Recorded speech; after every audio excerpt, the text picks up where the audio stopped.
What's up, everybody? Welcome back to Common Sense, the podcast.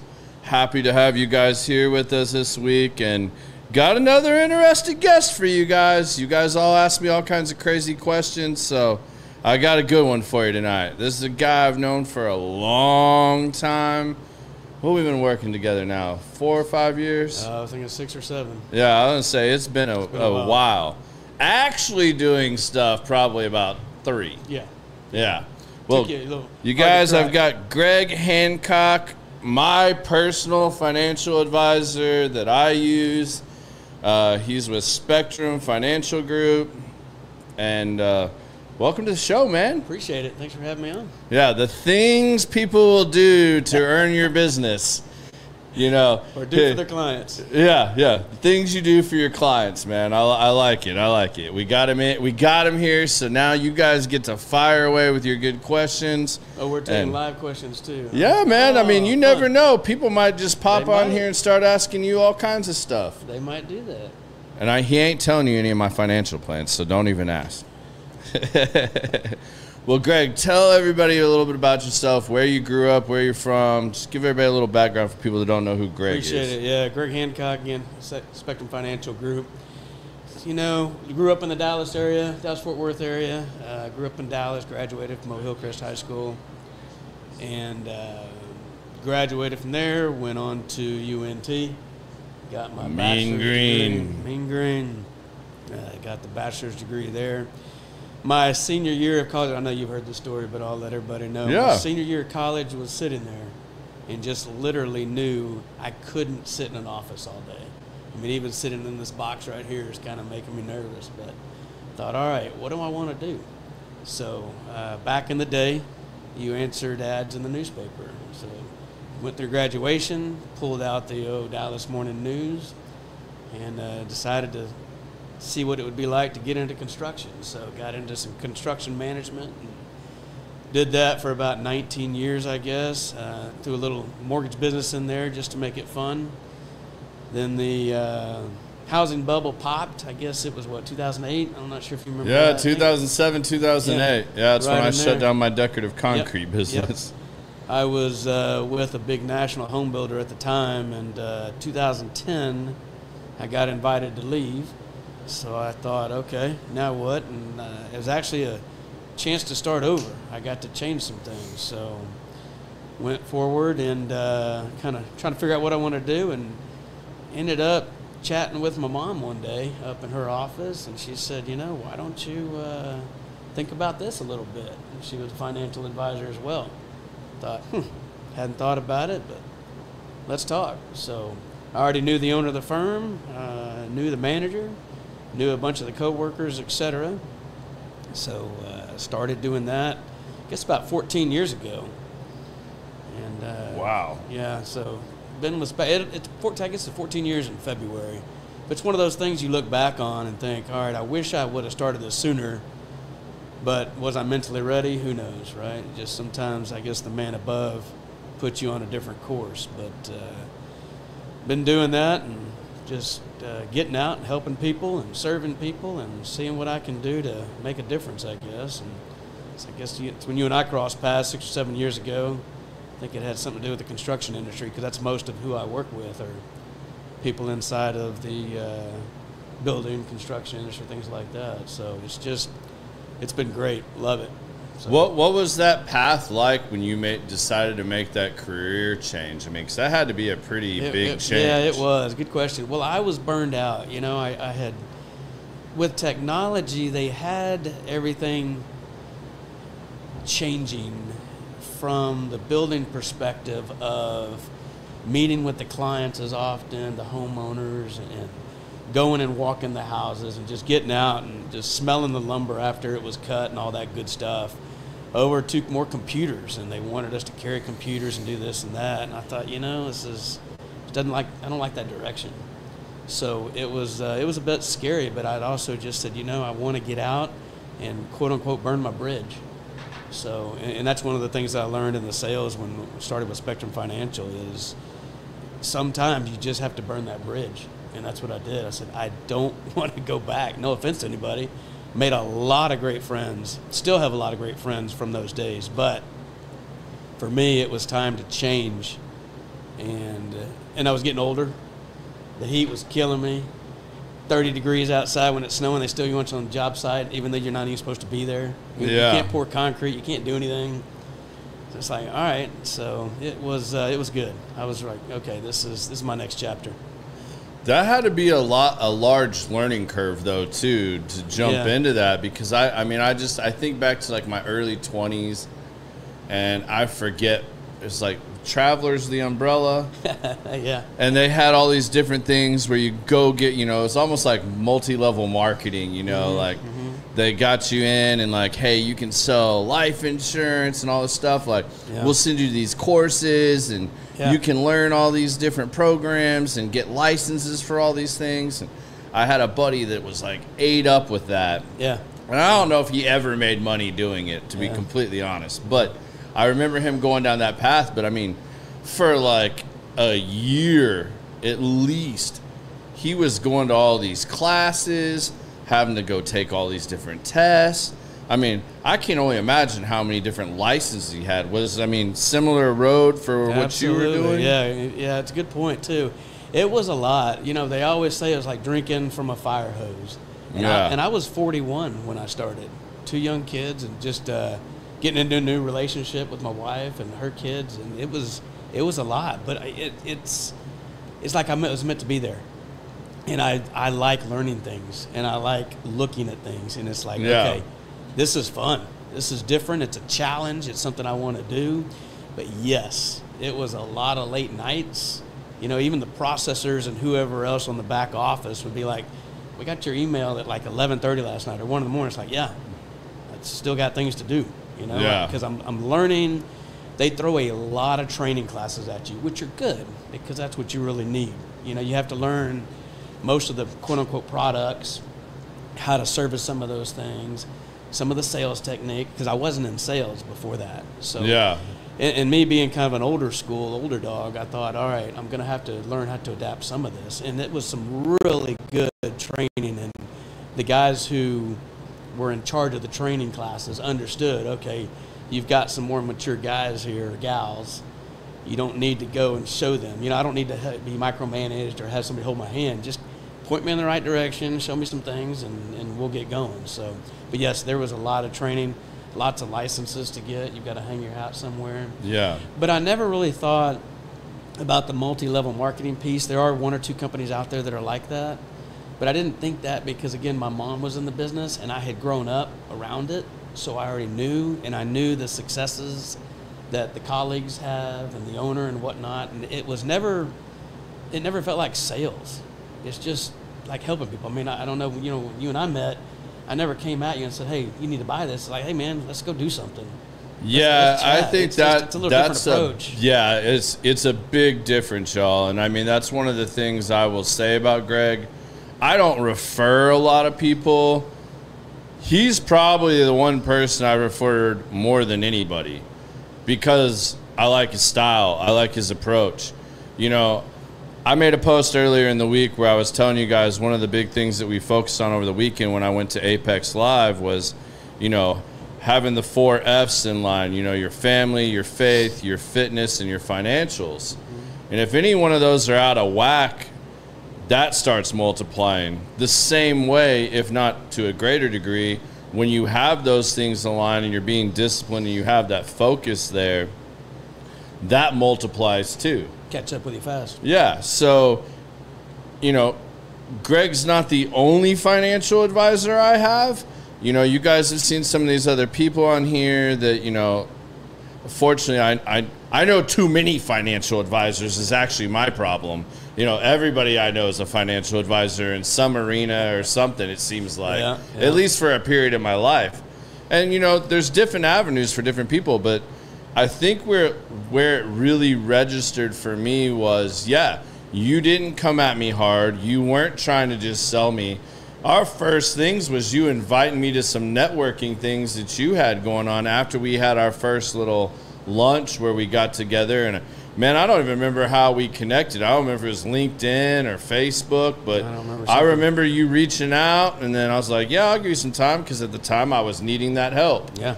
And I wasn't quite ready to make a decision. My wife and I had some other ideas of how we wanted to invest money, what we wanted to do with money, and, you know, life happened too. And, you know, I can honestly say, he says 7 years, so I'm going to go off 7 years. 4 of those, I did jack shit with him. I mean, legit. He did not manage a single dollar of my money. And that's okay. And he never went away. He never bothered me. He never was like, you know, over the top aggressive or anything. Like, he would call me and go, how was your quarter? Is this a quarter where you've got something you need to do, or are you uncomfortable? What's your pulse? And you were always checking with me on those things. And you stayed consistent, I mean, throughout the whole thing. And honestly, I had my wife meet with 2 other people before I had her meet with you. And, you know, we went down that process. And, I mean, like, every time, like, I was just kind of testing the waters to see where she was at. Because I was, you know, we went down a bunch of different paths. You know, the real estate market changed because she's a realtor. Yep. And we were going to flip some homes and do some renovation stuff, you know, and obviously the market changed. We didn't feel comfortable doing that. So some of our plans were changing, even though I had in the back of my mind some things I did want to do with you. But the other bigger things that at the time I felt were a bigger need, that I thought maybe I was going to go a different direction. But every time I was like, that guy's too eccentric. I don't want that guy managing my money. That guy's this. That guy's that. And we went down that road for a long time. I mean, literally, you guys, I'm not kidding when I said he went through the ringer with me for 4 years before I ever gave him a single dollar to invest. And trust me, I asked him a gazillion questions, because as good as I can be at my businesses, when it comes to investing, that's where I feel like I have the biggest learning curve. Yeah. And I need strong people around me that know more and that are willing to teach me and to make it make sense for me. And I mean, I just want to commend you. I think you do a phenomenal job on that. Appreciate it.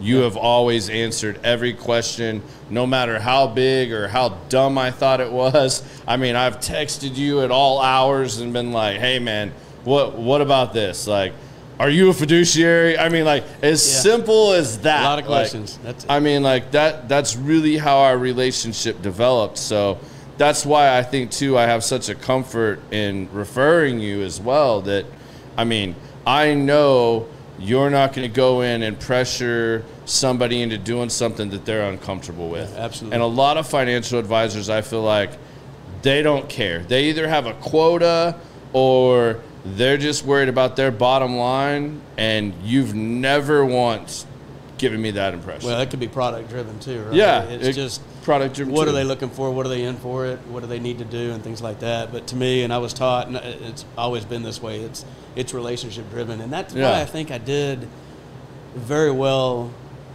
prior to becoming a financial advisor in the construction industry, because it was always about helping my guys. Right? Helping not only the customer, because they're the ones buying the home or whatever we were building at the time, but it's my guys, it's my workers. And, you know, some other guys, you know, back when we were in the trailer, I'm sure you know those construction trailers that are there, and there'd be a group of us, and they're like, why are you getting things done? How's this happen? It's like, just take care of your people, man. You know, if they're needing to get paid, pay them.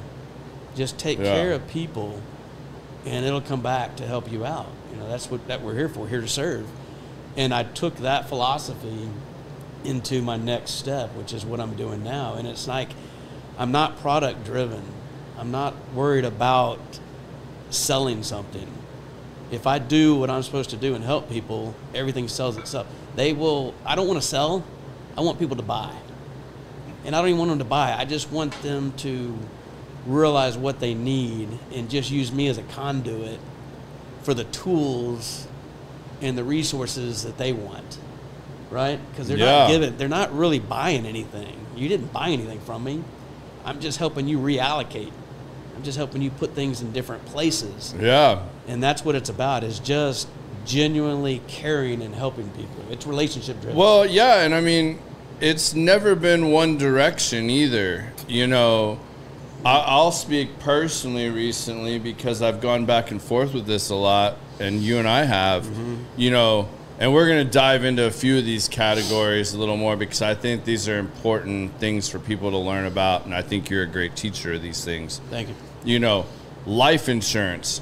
I have some life insurance. I don't have a ton, but like I was very fortunate that with my military time, the amount of time I was in there, I kept some really cheap, just straight up like when you die life insurance. Yeah. Like I have that taken care of. That was super cheap, and I've maintained that since I was 18 years old. I've never made a single change to it. My rate stayed really good. You know, like we're good. And you've always said, keep it. Yep. Let's not do anything, change there. But there's been other things that you've really educated me on. But even then, I still have not gone down that road yet. We're working towards that, and we have a plan for it. Yes, we do. But, you know, and there's a lot of things that go into that, you know, that's different to each individual. Right? We'll call it coaching. Yeah, coaching. Just not just to direct or point in your right direction, but it's helping coach you through some of the things so that we have successful outcomes. Yeah, exactly. And, you know, and I've even come to you and been like, okay, like, I do want to do this. Is this something that you can do? And you're like, yeah, I mean, it's not what we mainly do, or it's not like our bread and butter. Like, are you going to be able to provide direction in this area of what you want? And I'm like, yeah, I want to build a stock portfolio and a fund portfolio with these things in it. And I also want your guys' opinion. Like, here are the things I'm looking at. And I've said it to you and your team, and you're like, all right, we can get down with this, and we're good, and, you know, go down this avenue. We're going to research a couple of these. We're unfamiliar with a couple of these and heard of this, but don't really know a lot about it. Let me get back to you in a week. And usually it's not even a week. I mean, we're usually talking like 48 hours. This guy's like, hey, man, I got it. I already got it. And did you know this? Like, here's this other thing too that I found when I was going down this rabbit hole for you. And I mean, you've always been very, very consistent in that.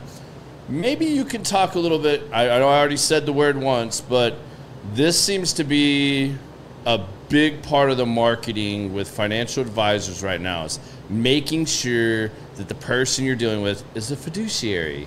Can you maybe explain that to people and what the opposite is, so that they kind of know when they're looking for somebody that's either a financial planner or a financial advisor, what maybe to ask, what maybe to look for? I think you brought it up. Good point. So it's the fiduciary, and let's define that. Fiduciary means we do the right things for our client. We do what's in their best interest, not our best interest.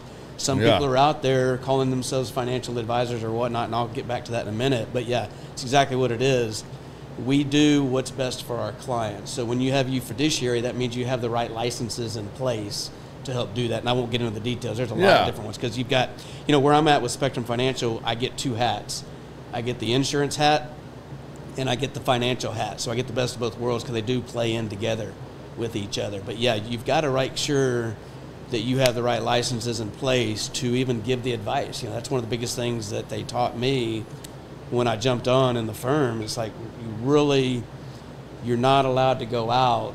And I didn't do anything wrong. They were just teaching me up front, hey, you're not allowed to go out and talk about financial stuff or give advice without being properly licensed and trained and things like that. Well, that makes sense. You know, I wouldn't want anyone coming to me saying, hey, you need to buy this and that. Well, show me your licenses. Oh, I don't have anything. Well, help me understand that a little bit better. But that's what the fiduciary part is making sure that whoever you're working with has your best interest at heart. And, you know, I'm going to take a step back on the advice piece. The financial advisor, when you were asking for certain things, just like all of my other clients, that's what the title is, right? Advisor. I'm giving you our advice. Not everybody follows it all the time, and that's okay. We're still going to be friends. We're still going to do business together. Yeah. But our advice is, being from what we do and the experience that we have, and we've got a team at the office that's just phenomenal, hundreds of years of experience combined. This is what we would advise, and just let you go and kind of choose what you want to do. Because again, we're not selling anything. We're just providing the tools, the avenue on how to help. Yeah, and I mean, I highly recommend that you find somebody like that you can talk to, just because this can all get really confusing. You know, I had an experience when I had my decorative concrete business where, because the accountant we had hired did not check one little box, and by checking or not checking this box, it didn't mean I was going to get any more money.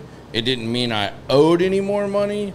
But because this box was missed by this accountant and not checked, I then got audited by the IRS for 5 years. Oh. And if any, and this is while I'm shutting down the business. Like, I'm in the process of shutting it down. We had to keep the books and keep them technically open for 5 years, even though 3 months into this, we shut the business down. Wow. And that was absolute hell. If you've never been audited by the IRS, consider yourself lucky. Like, that is something you never want to go through. I promise you don't want to go through that. Yeah. It was so bad that I fired the accountant that made the mistake, who didn't even apologize or anything, like acted like that wasn't my fault, whatever. I'm like, you're the person that filed it. She's like, well, you reviewed it. You could have seen that box wasn't checked. And I'm like, I assumed if a box wasn't checked that meant that it wasn't supposed to be. Because there's lots of unchecked boxes on here, because they don't apply to me based on your advice and what I'm paying you to do. Yeah. So fired that accountant, moved on to the next accountant, got a really good one. And thank God I found Robert, because Robert's been my accountant ever since, and I've gotten a lot of shit from a lot of my friends, like, especially when I was younger. Why are you paying this guy all this money to do your taxes? Like, you know, like you have so little, like, especially before I owned a house. Yeah. They're like, you have so little. You just go in and file this online. I'm like, could be opportunity missed. Yeah, opportunity missed, or I screw something up. Have you ever been audited by the IRS? No, that is why. And I will pay him, instead of paying the, $99 to tax advisor or whatever. Nope, I pay him his fee, and I'm cool. And you know what? I almost always got money back. Yep. I learned later that's not a great thing, because that means the government was holding on to more of my money than they should have throughout the year. All things you learn along the way. But, you go back to, like, people, you're going to end up with sitting at your tax accountant, if you've got a good one, and they're going to start asking you questions that you're probably, if you don't have some kind of financial planner or advisor to also talk to, unless you're probably going to go with whoever they recommend, if they do recommend somebody, they throw things at you that you don't know. I mean, they might as well be talking Chinese to you, because you don't understand their lingo. Yeah. And most of them are not real good. I don't know how many tax accountants you guys have dealt with, but most of them are not real good at breaking it down to a normal human's understanding. And most clients like when their financial advisor and their CPA or tax people work with each other, right? I work with a lot of accountants. And I was talking to a client just the other day about something, and they're like, I didn't know that. It's like, yeah, me and your accountant, or your accountant and I, if I want to speak properly here, had said, hey, here's what we need to do. We work behind the scenes because that's what you're hiring us to do. Right? We're trying to figure out tax strategies, deductions, all of that stuff that you as the client don't need to be worried about from day to day. Yeah. It's about what can we do, what do we need to do to get things right, get you on track, stay off the radar, all those kind of things. And that's a lot of what we do too. So you guys, I'm even learning something tonight, because I don't have him linked up with my accountant yet. That needs to happen. That's going to happen before we do our taxes. I was going to say way before filing. But it's, and you need to have, and your viewers need to know, have a relationship with these people, whether it's the accountant or a financial advisor. If you've just got somebody that you call every so often to check the numbers, that's great, but it needs to be relationship driven. It really does, because when I have relationships with my clients, and I do with 99% of them, it smooths everything over much easier, and it's fun. I like waking up. I didn't like Monday mornings when I was in construction. Yeah. Because I'd get there and I'd have 40 emails waiting on me, and this house flooded or whatever. But now it's like, I love it. I get back to it. And Friday afternoons come, it's time for shut down for the weekend. It's like, no, I'm not ready. Wait, stock market, stay open. Just give me 30 more minutes. I like where this is headed. Yeah. But when you're in that kind of position and you're having fun with your clients and you enjoy and you're doing this stuff, this is not a job. It's not work. It's just getting out there and helping people. And I love it. I love the lunches. I love the meetings. I love getting to show people things and to see their faces just open up and realize the education that they've gotten, or that there is help out there, right? That there's ideas that they haven't even thought of. And you know, a lot of people, I was talking to another lady today and just went over her statements with her from another advisor that wasn't advising anything. It was all just sitting in cash. And she loved her returns. And I said, well, that's great, but tenfold that. Just as an example, there's no compounding. Yeah, and there was no relationship. It was a one time a year thing, and that was it. It's like you're missing out on so much, moving everything over. And one time a year thing's not bad starting out if that's what you're comfortable at. Yeah. For a long time, we were a one time a year thing. Like I could start up this what's that called? An SIRA? Am I saying that right? No. I'm a SEP IRA. Yeah. So my wife had one. Yeah. I didn't have one, and she had hers with somebody completely different that we got set up. And here I wasn't taking advantage of it. Yeah. And we set mine up, and it was just a one time a year. Hey, Garrett, this is the max you can do. It's going to help you with your taxes. My accountant said it was good. So I just sent him a check and was like, all right, let's see how this does. And what he did with it has been doing phenomenal. So I was like, all right, here we go. All right, that worked. So and that could change up too, right? I need to learn more about this. So it's about different strategies and checking on it. Because a lot of people think once you get into one thing, you're locked in. It's like, no, let's change it if we need to. Let's talk about it. Let's discuss. Yeah, it doesn't have to stay in one I think it's arena. kind of boring anyway. Yeah. Let's make some changes. Let's do something different.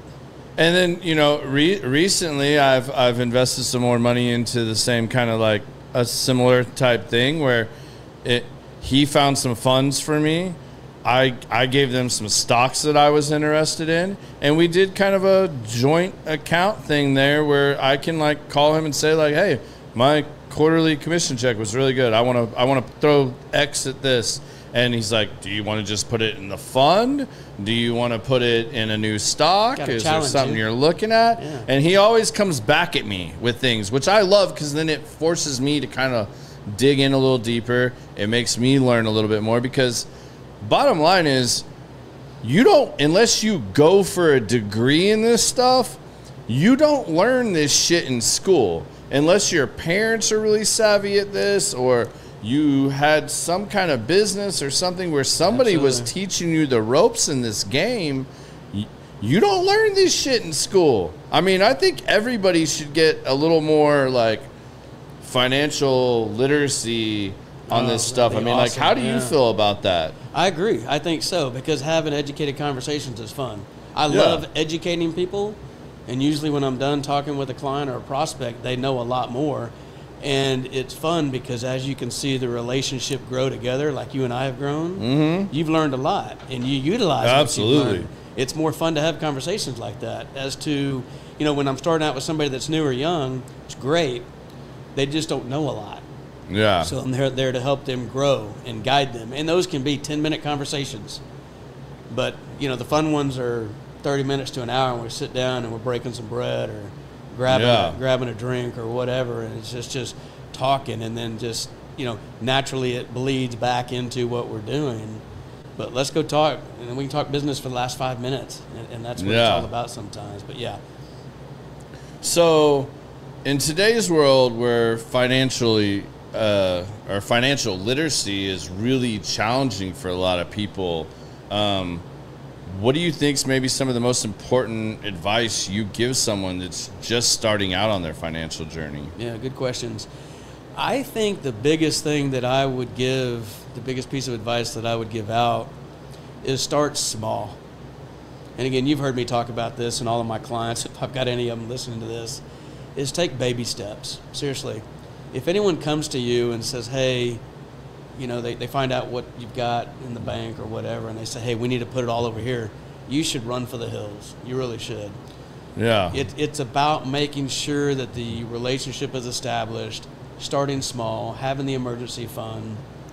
A lot of prospects and clients that I meet with the first time, even the second or third time, they might not do anything, and that's okay because they don't have much to do with yet, right? It's about giving them some guidance and giving them some direction and saying, hey, here's where I would start. You know, build up your savings account to this or that. So I think that financial literacy comes in with that. And a lot of people don't realize too, I know we're talking about a lot of financial stuff, but just to flip it back on the insurance side, that's huge. So if there are people out there wandering around without any kind of life insurance or risk mitigation, as we call it sometimes, what happens if? You know, I've got clients that come to me and say, hey, I want to put X amount in an IRA or whatever, and that's great, but let's take a step back. You know, I don't want to just take the money. Let's talk through this to make sure. You've got 2 or 3 kids, you know, maybe a single mom or single dad or whatever. But if they don't go home and I've got a small check and it's in the bank or in their investment account, that's all I've got. Whereas we could have taken that and leveraged it with some life insurance. Now the burden's not on whoever's left to take care of those kids, right? It's about helping them understand what's really important. We can do whatever's needed, but I just want to make sure people are educated about the different pieces that should come in. And just don't go fast. Just take the steps. Now, I've told you before, a lot of people want to be in their comfort zone. That's cool, that's fun. But at some point, you got to get shoved a little or just a little nudge to get out of your comfort zone, or you're not going to grow. And that's with anything. Yeah, that is absolutely with anything. Especially when you don't know that arena. Yeah. You know, what's on the other side of fear? I mean, risk of the unknown. Yeah, but once you get there, is it really a fear? You know, this keeps coming up. I've said this a lot lately, but it really rings true in so many areas. I got to sit down finally after 2 years. I mean, I've had many conversations with this man. He's one of my favorite people in the entire world to have a conversation with. He's so genuine and just down to earth, but I finally got to sit down with Luciano and get him here on the podcast. And he said something about when you look at something that you're not good at, like a fear or something that you just, a weakness, you know, like something you're not good at, that's usually, if you go down that path and start exploring that and you try to work on that, almost always you find your superpower, you know, because you don't know about it, or it's maybe something you suck at. And you just keep going at it, and you keep trying to figure it out because you know you suck at it. You know you don't know jack shit about whatever this thing is, you know. But then you start developing it, and then you develop all these other things along that journey of getting there. And I think this is the same thing. Yeah, it's almost like fight or flight. If you want to learn something, you have to go and fight for it. Yeah. You have to go learn. You have to be willing to take those challenges. Yeah. Well, I think you kind of transitioned perfectly there, even though that wasn't intentional. But the other thing I wanted to really let you dive into, because you and I have gone down this road several times over 7 years. And again, we have a plan. So I'm not just like ignoring him. He knows the plan. I know the plan. And I'm waiting. The drum roll's going. Yeah, exactly. A little more cowbell. Yeah. So life insurance. Let's just talk about that for a minute, because I think this is one of the bigger stigmas and one of the most misunderstood things in all that you do and for people in general, because I think it was so ingrained, at least in my generation, from our parents and grandparents and watching them or listening to them talk about these things. Back in the day, there was a lot of snake oil salesmen with life insurance. Yep. And most people strictly believe, or their understanding of life insurance is, I buy this policy, I pay this much money a month, and when I die, my family gets this check.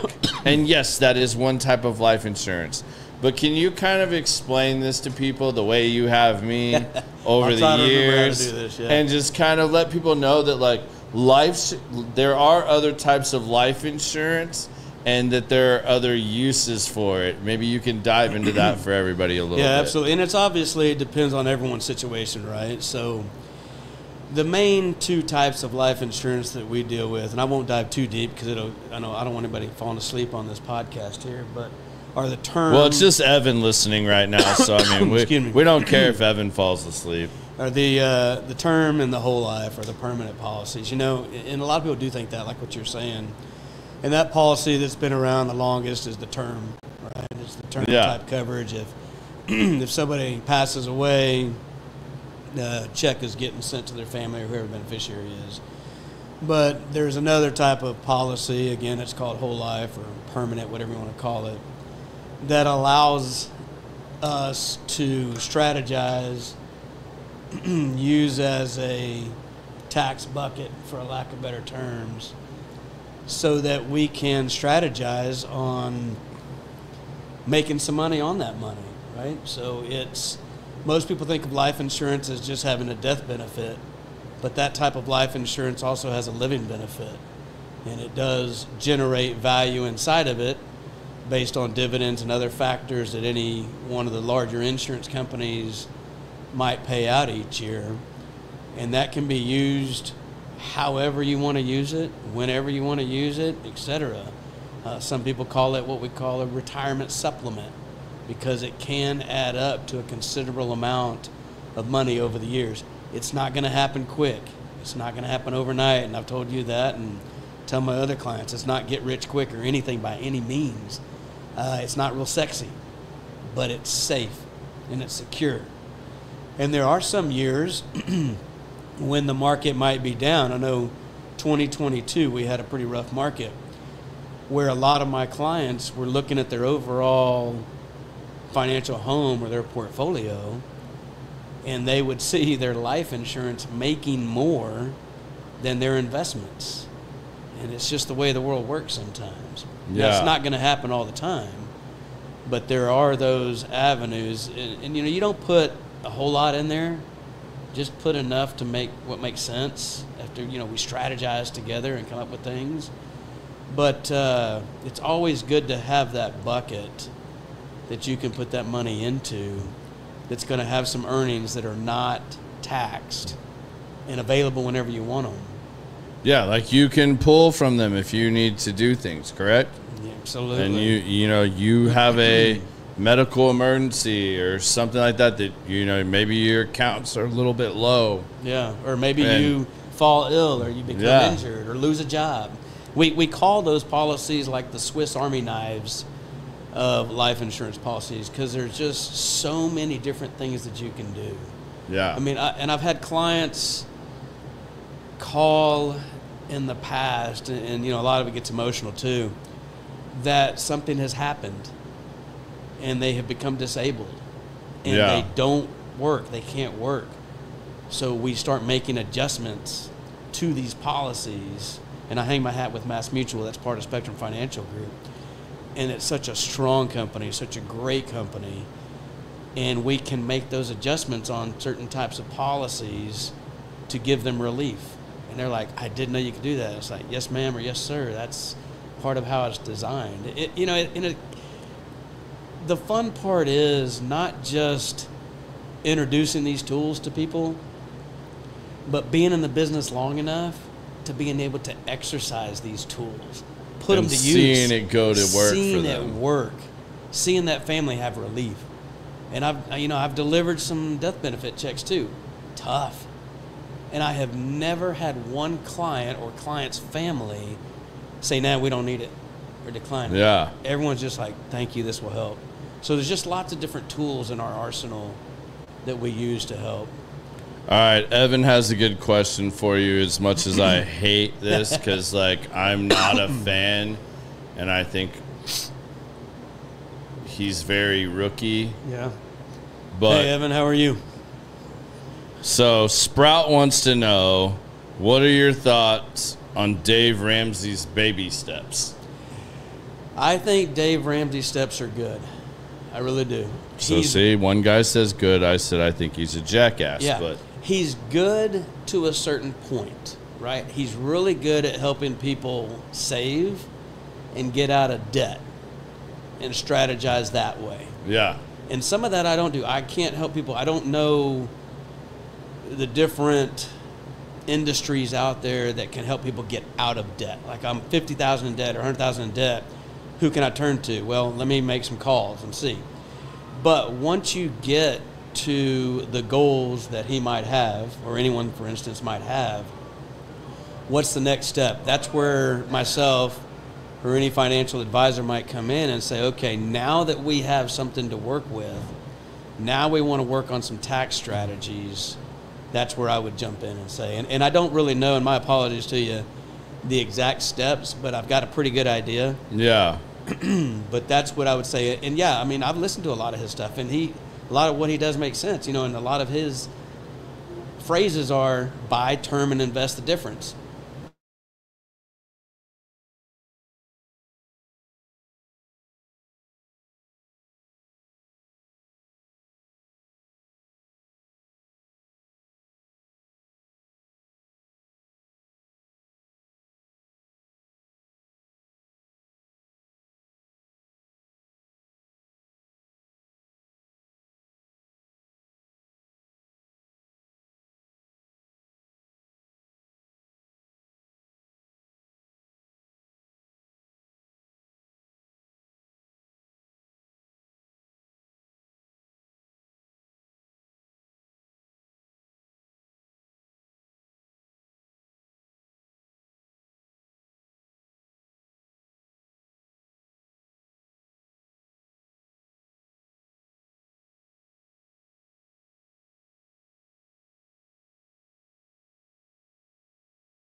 Yeah. Go talk to your wife, or if there's somebody else you want to talk to about this, like go check it out and see if there's something else here that maybe you're just not seeing yet, or maybe this is an area you really should consider, because I mean I'll tell you guys this, and I owe my wife a huge amount of gratitude, because she did 98.9% of this legwork.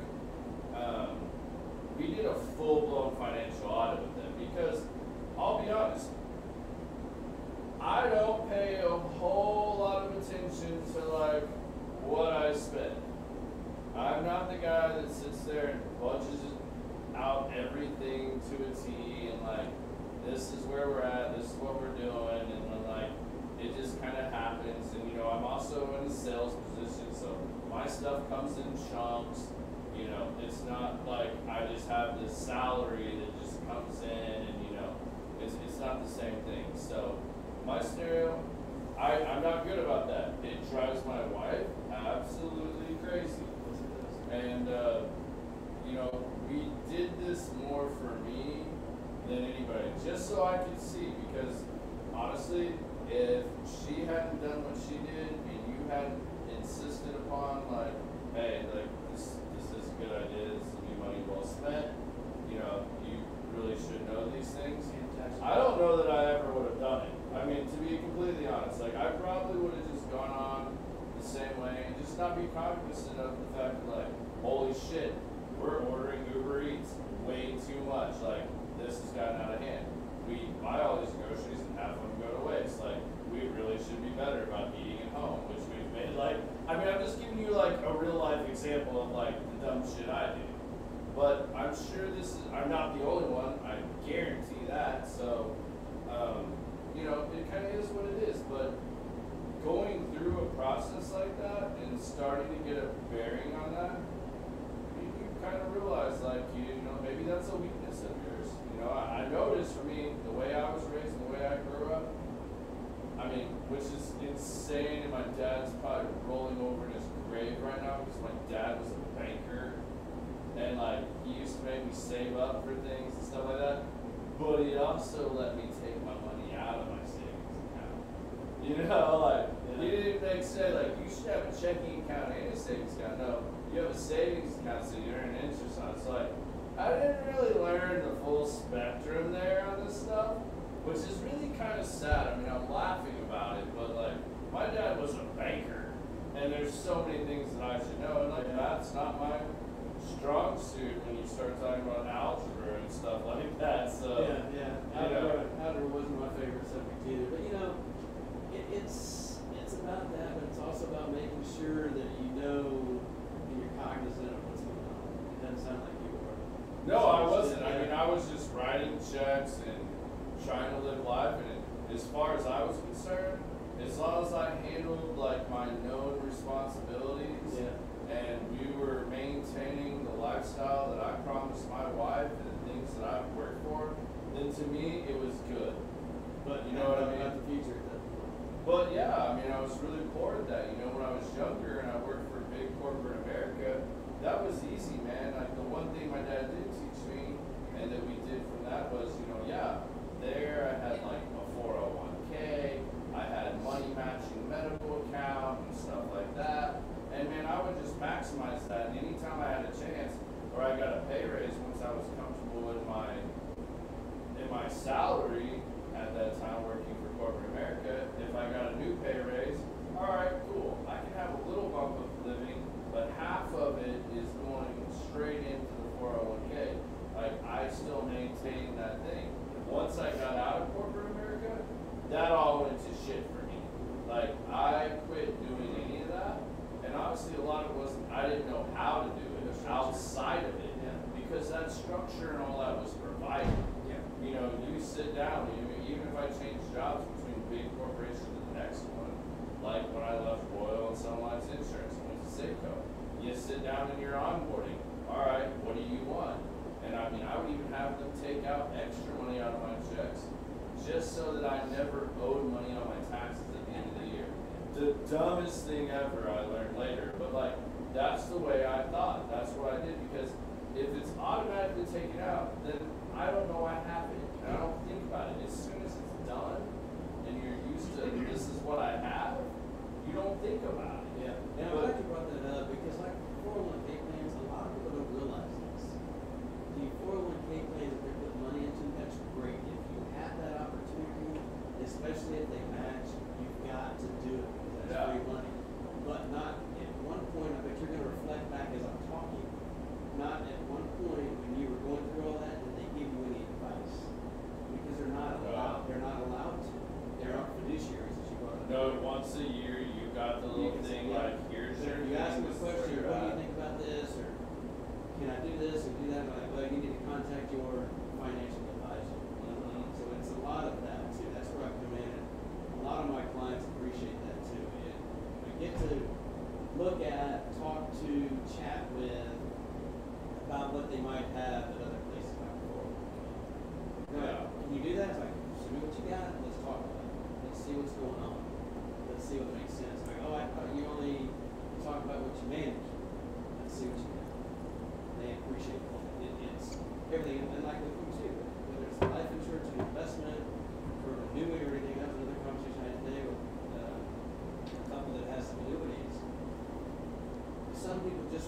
get the sale fast, right? And they'll do whatever they can to get money moved over into their management with their team. But if it's not right for the client, you can't do it. Annuities are not always good to move because they have surrender charges. They didn't know that. When we move these over, you guys like, not good. Here's why. Same thing with any kind of investment account. If it makes sense to move it, let's move it. But otherwise, just leave it where it is. If your life insurance is locked in, you've had it a long time, it's at a low rate, don't change it. It's okay. You're not going to hurt my feelings. Yeah. Let's grow from this. Let's see what we can do in addition to. Maybe help supplement something if we need to. If not, I will let you know. It's kind of like going to the doctor's office. I talked to my doctor years ago, and he was telling me there are enough people out there that need help. I have enough patients who get sick. I don't have to make them sick to make them go back and see them. It's like, that makes a lot of sense. There are plenty of people out there that need help and that I don't want to do something with a client or a prospect that doesn't make sense just to get sick. Never ever. I just don't operate that way. I like helping people, I like serving people, and I like being invited back. I love referrals, the relationship that you and I have. Yeah. Wouldn't have any of that if I was operating in a different manner. Yeah. So how do you balance that? Because I think this is a good lesson for anybody in sales, because it's a crucial element of it, is trust. So, you're dealing with some highly sensitive information, highly sensitive emotions a lot of time. It's kind of like a whole package. So what has this taught you about building and maintaining trust with people? Taking it slow. Everyone's different. You have to find out what someone's comfort zone is. I've got to find out what their need is.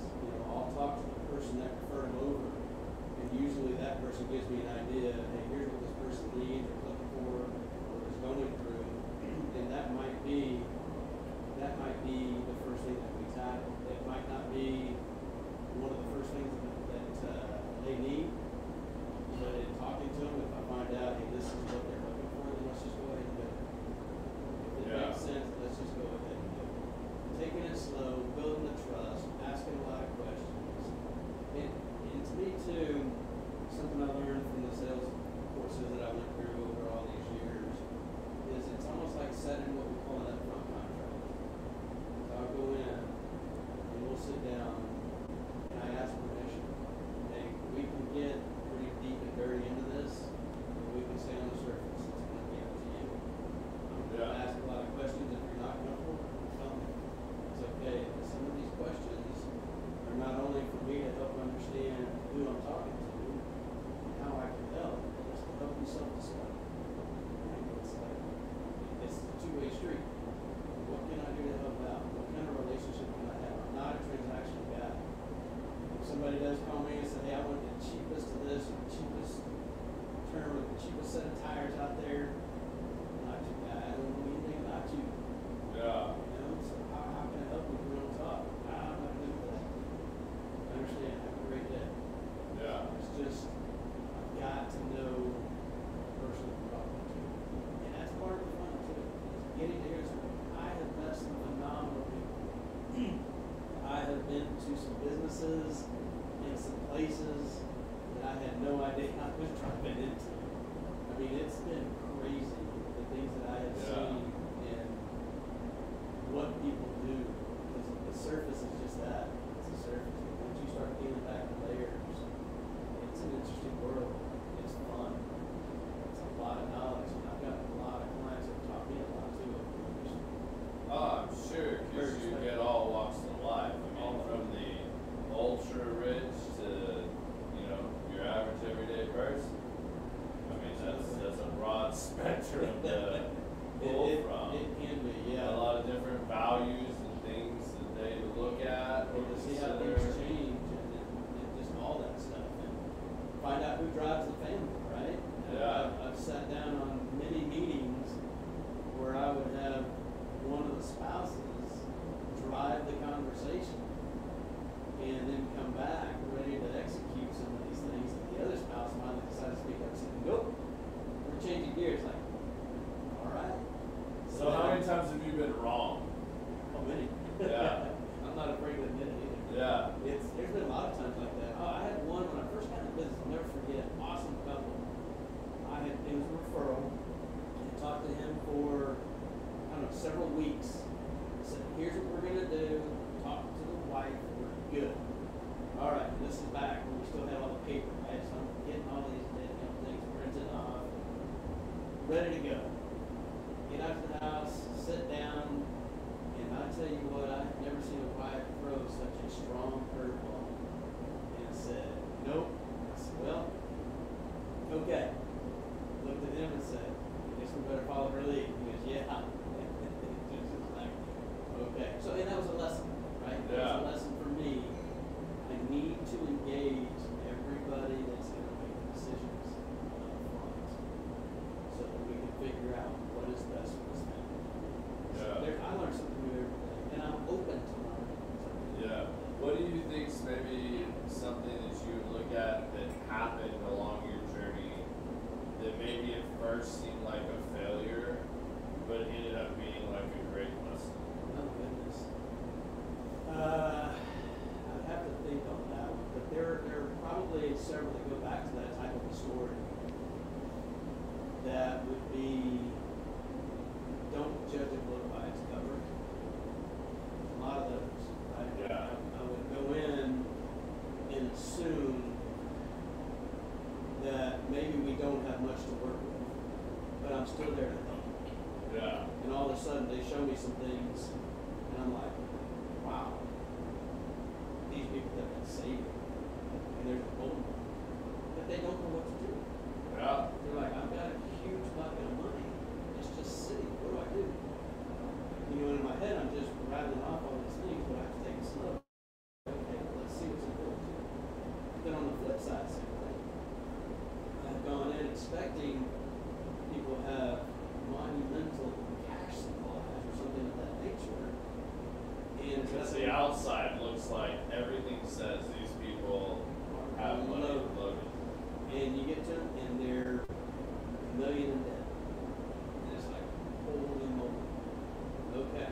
So I have to kind of mentally and pretty fast change my structure, change my thought process, and say, okay, this is okay. Here's what we're going to do. We're going to start working on this. You know, a lot of times people break down too. You know, you and I were talking before the podcast, and just the things that people will tell you.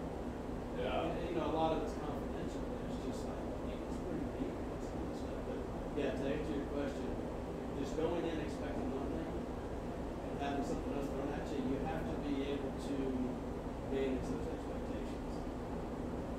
So something else I think you probably run into a lot in your industry is, you know, if you start talking about legacy, and I hate to add the word purpose, but I'm going to. A lot of people equate purpose to their financial situations, and sometimes they want that to be their legacy. You know, they have children, they have grandchildren, and they really, with whatever business they started or, you know, that they ran for X amount of years, their big purpose could be leaving a legacy. So how do you help your clients align that if that is something they're looking for?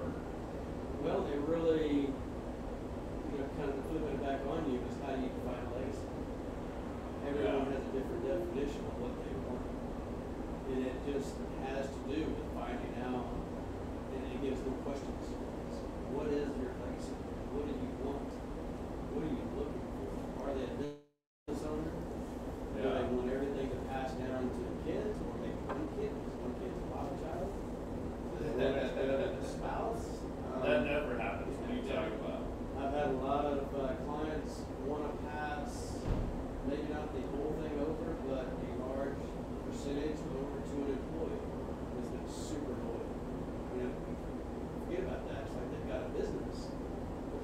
employee who's been with them or a manager 10 or 15 years, and if that person's gone, the whole structure falls apart.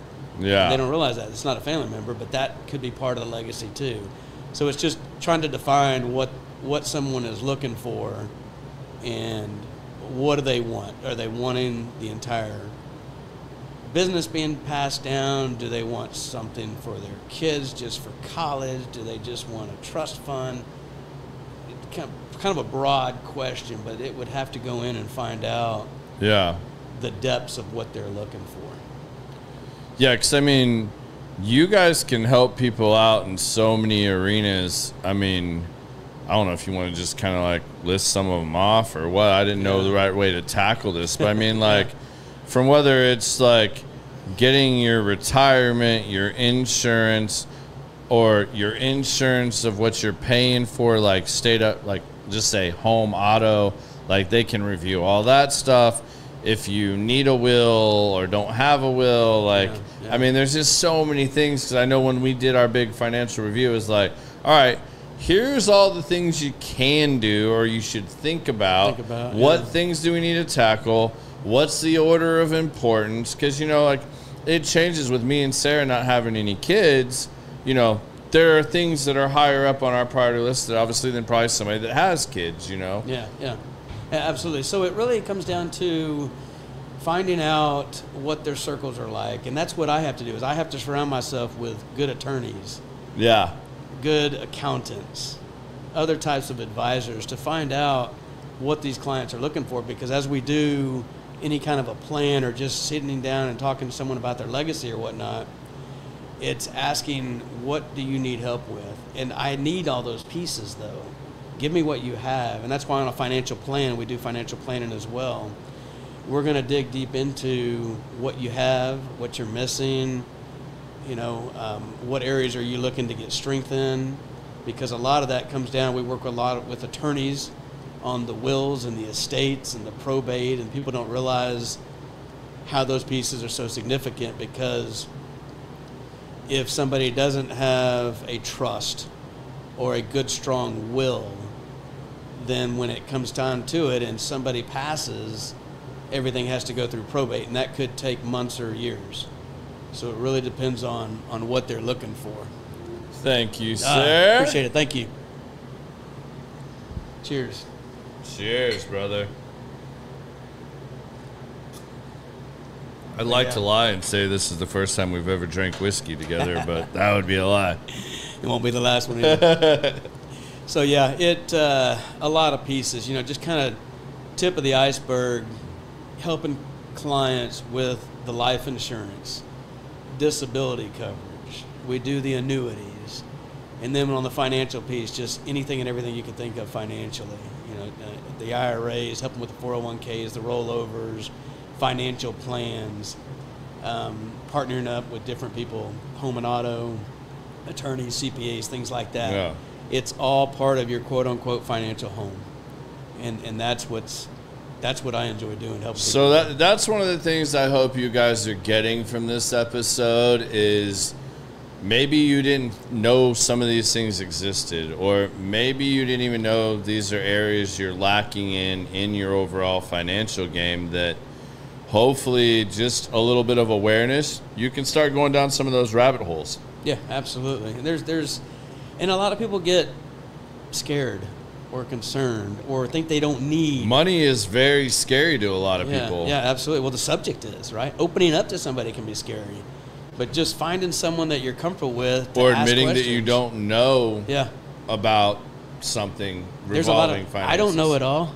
Yeah. I mean, I'm surrounded, thank God, I'm surrounded by an awesome team, and you've met them. Yeah. I've got my right-hand man. His name is Billy. I've got a team up at the office. We call him Billy Badass at our house. Yeah. And there's just a lot of people that help make me who I am. And I tell people that because if I don't know something, I go and I ask. I'm not going to tell somebody something just because I need to fill the void. Well, money's also scary to people that maybe come into money that aren't used to having. Maybe they got, maybe somebody in their family did pass. Yeah. And they come into money that's money that they've never had that kind of money before in their life. that could be scary and intimidating too if they don't just go out and blow it all, you know, or do something stupid. But what to do with it? How to do the best thing with it? How do I protect it? Yeah. Right. How do I not pay a gazillion dollars in taxes on it? Like, make sure it's not taxable. Yeah. Making sure you're doing right. Make sure the relatives aren't coming out of the woodworks when that happens, because that does too. Yeah, absolutely. You got to protect it from somebody dies, and like it literally brings out the crazy in people. Yeah. I mean, I've watched it time and time again with family, friends. I've been super fortunate. I've never seen it happen in my family, but I've watched it happen in many. Yeah. And that's a terrible thing to witness, that human beings turn that way. It can destroy families and friendships too. I've seen that happen too. A lot of partnerships. So what do you think is maybe one or two of the biggest mistakes that you see people make time and time again? I mean, I know that can be very individualized, but like overall through your years experience-wise. Yeah, probably with cash flow, just not having a budget and sticking to the budget and just spending. A lot of people don't have, and it's crazy because before I got into the business and got to dive into some of these personal things that I'm diving into now, I thought everybody was fine, had the 401k, IRA, whatever. But as I dive into more and more pocketbooks that I see, I realize people don't even have an emergency fund. You know, have a few $1,000s set aside in case the water heater goes out or you have to have a tire or something. Yeah. And I just use those as examples, but that's probably one of the biggest things that I see is just the cash flow, the mismanagement of cash flow, and just overspending. How many subscriptions does somebody have? How many accounts does somebody have? Yeah. How many open credit cards do people have with small balances that are getting charged crazy amounts of interest on? It's just reining that in and realizing. Because a lot of people don't use credit properly. That's exactly right. And, you know, whether it's a cable bill or internet bill or whatever, even with home and auto, are we shopping that frequently to make sure we get the best deal? So cash flow is the biggest thing. And that can even be in an unexpected way too. I mean, I'll speak for me personally because I know when we did our run through, there's a time like it was more like, dude, you're sitting on too much. Like you need to put more of this to use. Like cash heavy. You're more than covered here. Whereas like. That was the one thing I was always taught, like, you know, make sure you have X times your bills, yada, yada, yada. And you're like, all right, I think you have that covered. Like, I think we need to, like, figure out where we can do things because you're not doing yourself any favors here. That's where the opportunity miss comes in, right? Yeah. If you're cash heavy and you've got enough in savings to cover a few months' worth of crazy expenses that might come up unexpectedly, and you've still got that money sitting there, why is it sitting there? Why is it not working for you? And everyone's heard that. Let your money work for you, blah, blah, blah. Well, if we're getting whatever interest rate we could be getting on some of that cash, why aren't we getting that? But you can also be completely blinded to that because that just feels like your norm. Yeah. Like, again, I wasn't the most budgeted, regulated person when it came to finances. So, like, it took me 7 years to kind of start figuring it out, you know, like I wasn't really there, but I mean, I think that scares people too, because they think, okay, if we give this money to Greg or whoever and it's invested, we don't have access to it. And that's not correct, right? No, you know, 401ks, IRAs, those are a little different and it's got kind of in a different category. But overall, generally speaking, when we put money into an investment account, if my clients need money, they call me and say, hey, I need X amount, and I'll have it to them within 2 or 3 days. And I just tell my clients, it's just like having a savings account on steroids. Now, yes, it could go down because we're in the market. You might pay a big fee for doing it. Yeah, well, no fees involved, right? But it could be, if it's in the market and the market goes down, that could hurt a little bit. But overall, and I've told you this before too, you know, looking at a snapshot of the Dow or the S&P or whatever, over 40, 50, 60 years, the market's going up. There's going to be some dips and some valleys along the way. But to help answer that is, it's in an accessible account that we manage.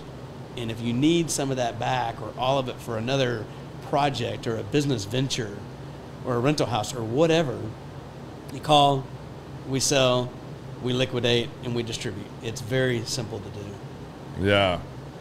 So how do you see the financial industry and financial planning industry changing with all the evolving technology and AI right now?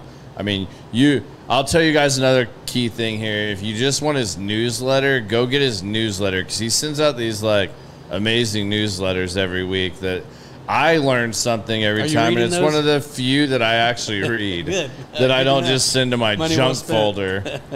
Yeah. It can be challenging, but if we're doing what we feel that we need to be doing from the heart and the soul and the mind, I'm not worried about it. Because again, as I mentioned earlier in the conversation, to me, this is relationship driven. There are 1-800 numbers out there people can go to and manage some of their own money. Great. And I'll tell some people, if you want to play with some of your own money or go online or do something, do it. Set up a small account, go play. But if you want it professionally managed and to know the ins and the outs with the tax strategies and some of the laws and keep up with the IRS regulations, that's where we come into play. And yes, AI I have noticed it to be a challenge in some areas, but I've also noticed it to be very helpful. It is helping make our jobs go a little faster and streamline them, if that makes sense. And it's hard to explain because I get it. A lot of people think, okay, open an account, give me the money. Well, there's so much behind the scenes that we have to do. And thank God it's not that easy. It's not that easy even in your own banking account. Yeah. I bank with Bank of America as one of my banks, and just moving money who they're affiliated with Merrill Lynch to buy stocks damn near takes an act of Congress to do. It's much easier for me to call Greg and go, hey man, I want to buy this stock. Like, can you just like pull the trigger on this? Like, for whatever reason, it's much easier for you to pull money out of my account and go buy these stocks than for me to transfer it to Bank of America's affiliate and buy the damn stocks I want to buy. Yeah, absolutely. And that's mind-boggling. Yeah, and it's the institutions that we work with, and we have that respect too. Yeah. And that's where it comes down to knowing everything in the back office. There's a lot of work that goes into it. So it's not just as simple as, like you said, pushing a button. And some people learn that. Some people learn it the hard way. Is oh, I couldn't do this, or they'll wake up and say, oh, I lost X amount of dollars. It's like, well, go back to your history. Yeah, you bought this. The stock market opened, and they don't realize sometimes that the market does have before and after hours, trading hours, right? It's the future, what we call the futures. Yeah. And if they're not watching that, and I watch that a lot, you're not going to see what's about to happen when that bell rings at 8:30 Central Standard Time. It could go way up or it could be way down. So it's just those little things. It's the little nuggets that we've got from a professional perspective that allow us to have these tools that help us to manage everyone's money. So I think there's a key thing that I've noticed over the years of working with you, being your friend, talking to you, and sitting here with you tonight. And it's something I've been really working on that I'm really good at in some areas, and as I've talked tonight, financial being one that I'm not as disciplined in. But I feel like you almost become a life coach in your role. Like, I've been called worse, but yeah. Yeah, but I mean, I feel like, so how do you look at that? Because I think one of the biggest factors so far in everything that you've talked about is at a certain point, you need people to have some discipline financially. Mm-hmm. So how do you coach or work through that with people to have a little more discipline? I know what you've done with us personally, but I mean, I'm just curious, like in a broader spectrum, yeah.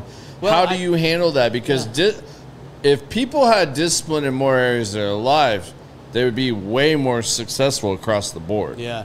A lot of it comes with the experience and things that I've gone through personally and professionally and seen. And again, it goes back to finding out what people want, what people need, and taking my time and building a relationship. You know, if I go meet somebody and start throwing out just A, B, C, or X, Y, Z, some people might jump on board, but that's not really what I'm looking for.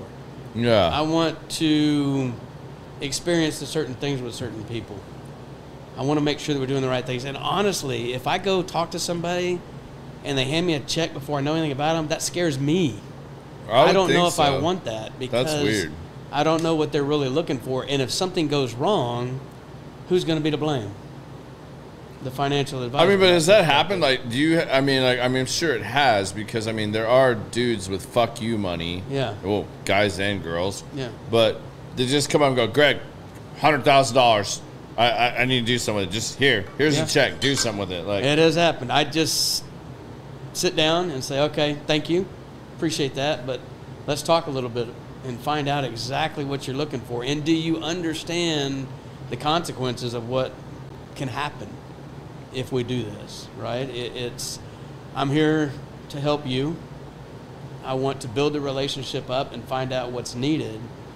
But if I just take this and I go put it in the bank and put it in your investment account, which I haven't even opened yet, yeah, and it drops 10%, what are your thoughts? Are you going to be mad at me? Well, yeah. Well, that wouldn't be fair then, because I don't know who you are and what you're looking for. So I can't just go do that. And they're like, okay, yeah, that makes sense. And yeah, there have been a few of those you have to take back, especially, and I'm personality D-driven, and I've met some other D-driven clients who are, yep, let's do it now. It's like, all right, so I have to take a step back and think, all right, I've got a D, we got a D versus a D, and we're in the ring here. Let's see how we can de-escalate this a little bit and make sure that we're taking care of the client. That's where the fiduciary part comes in, and say, okay, are we sure we want to do this? And that's where it all comes down to just notes and emails, and say, all right, here's what we're going to do, but I'm going to check in with you like every few days and make sure you understand what's going on here. Hadn't happened very often, because I usually go through more of a process with those kind of people than anything. It depends on the referral, right? Who referred them over to me? And that referral might lead it up to, hey, this guy's got X amount, be ready. All right, so I'll gear up and get ready for that one. Man, I think that's funny. That's kind of wild, because they've got to understand. It's funny because, man, I'm giving y'all a lot of personal fucking information tonight. Like, but I mean, it is what it is. You know, like, I just pulled the trigger on some things with you, like literally the beginning of this week. And it's funny because what you just said totally applies, because I can remember having a phone call with you earlier this week and being like, all right, I'm good. Like, it's all there. Go ahead. You have my permission to pull the trigger. And you're like, all right, this is going to take a day or two, but I'll pull the trigger. And I'm like, okay. Well, the next morning I woke up and I got my like morning brew like email, and I'm looking at the stock market and shit, and I'm like, everything is down right now. And actually, one of the stocks that I said, and like all that was like down pretty good. And I was like, God, I hope he gets that in today. Like, just buy. It's all down. And I'm like, well, I can see the money was pulled, but it may not get bought today. It may get bought tomorrow. And this is early morning. I'm sure this email that I got is based off a closing yesterday, so it might already be back up again by morning. Who freaking knows? I'm like, bottom line, we pulled the trigger. We made educated decisions. It's areas we want to be in. Prepped and we went, yeah. But I mean, like, I knew all this going in, and it's funny. The very next day, I see the like same things. It's like, oh, everything's green again. Nothing's in the red. Yeah. I'm like, this is the fucking stock market. Like, this is why this shit is so frustrating. Buckle up, yeah. And again, it's if you want to play quick, easy, fast games, like, go take your gambles on the penny stocks. You know, like, that's not the game we're playing right now. So it's like, it was a quick reality check, but I mean, I'm not going to lie. I was sitting there reading it going like, God, I hope he got that order in, because if he did, this is going to like 10X just like on day one. Greg's going to be calling me going, hey, buddy, did you see how that did overnight? And I'm like, actually, he wouldn't do that. He's actually never done that. But like in the back of my mind, that's what I was thinking. Yeah. It can take a bit to execute, but usually once we get the funds transferred, we buy. Yeah. And that's based on written instructions. But yeah, you left out one good part for your for your viewers here. What else did I do with part of that? Who else was involved in that communication? Your wife. Oh, yeah, for Just sure. making sure. Yeah. No, I mean, everybody has to be involved, because I don't want your wife coming out. Oh, no, for sure. Woo! No, I mean, I was trying to remember the freaking stock symbols and shit because, like, I asked you guys to find me one. All right, so long story short, I asked you guys to find me something additional to the direction that we gave you on a group call with my wife. Mm-hmm. So, like, my wife was 100% a part of this. Yeah. She was not left out in any way, shape, or form. But when you called me back, it was just us having a conversation, and you're like, all right, well, we found this thing, and this is what we feel the strongest about. Like, how do you feel about it? And I'm like, I'm good. That's right in the avenue of the direction that we gave you based on our conversations. I'm good with that. If that's something you guys feel strong about the communication, pull the trigger, because it's five out of 6 things were already like nailed to the stake. Yeah, you know, like we knew, like those 5 triggers. Yep. There was 1 out of 6 that was like the curveball we threw you guys, and we're like, hey, give us one more. Like, in any of these fields that we just gave you, whether you guys want to talk pharma, AI, whatever it is, whatever your cup of tea is, I said, find me something else that you guys are really excited about. Yeah. And you came back with one, and you said, this is the one we're the strongest. Let's try it, right? And you said, and actually, I got to call Billy after this to make sure this is still it, because Billy was still up. Billy Badass was still going through stuff. Yep. And you're like, Billy may have another one. I'm like, well, if Billy still feels as strongly about this one, like, I'm cool with that. I'll say pull the trigger. Yep. I literally went home that afternoon. I'm like, all right, I don't remember the exact ticker. He was talking kind of fast, and I didn't, like, get the whole ticker thing down. But this is the category that we're going to dump this other X amount of money in. This is what we're doing. She's like, yeah, I'm cool with that. Like, that's cool. That's what we talked about. Yeah. But, like, I mean, you know me well enough to know that, like, I mean, I can sit up here and say whatever, but, like, there is nothing that, like, we haven't already talked about. Exactly. And you know, we're going to run through that gauntlet. Like, we've been together 15 years, married for 11. Yeah. Like, that's going to get hashed out beforehand. Absolutely. Like, we're going to be on the same page going in. Like, we may not stay on it throughout the process. We have to go back and forth a little bit. But, like, by the time we're talking with you, we are on the page. And I love that. That's perfect. And that's exactly. And keep in mind, too, that just because we made those decisions, us collectively all together, doesn't mean we have to stick with that, right? No. You may wake up tomorrow and say, dude, sell. Yes, sir. Let's do that. So, that's what I like about it. It's fluid. All of this stuff is fluid. A lot of people, and I want to make sure they understand, don't realize that once they choose something, they're not stuck with that. We can make adjustment. That's what the reviews are for. Whether it's an annual review or semi-annual review, if I find something that I like better, I'm going to let you know. If you find something that you want, let me know. Let's go after it. You know what? And I'll say this, too, for those that are wondering or that are listening to this. You do that about twice a year, I feel like. I mean, we talk way more than twice a year, and we touch base way more frequently. But twice a year, you'll reach out and go, hey, have you looked at your accounts? Yeah. Like, this is where you're at. Let's dive in deeper. This is the progress, or this is the setback. This is where we're at. Are you still feeling good about this? Is there changes you want to make? What are you feeling? Where are you at? Yep. And usually I'm like, bro, I'm in for the long haul. Like, I'm not fucking changing a thing. Like, this is our plan. We're sticking to it. And if we want to add something, like, that's another conversation. Yeah. But that's important. We kind of stay there. But you do that about twice a year. Yeah. And this is not you pestering me, bothering me, selling anything. It's quarterly, just, let's chat. monthly, weekly. No. Yeah. Like, we talk within these periods, but, like, it's not even about that 90% of the time. Yeah. Like, it might be like, hey, have you looked at it? Or, hey, have you considered this or thought about this? Right? Like, or it might be just a quick text like, hey, man, like, are you good? Yeah, I'm good, man. What about you? Are you still thinking about this? Yep, still thinking about it. Our plan is still a go. Or sometimes it's been, bro, the economy in my industry sucks right now. My last 2 commissions have sucked ass. I'm not blowing you off. We're pushing this to Q1. All right.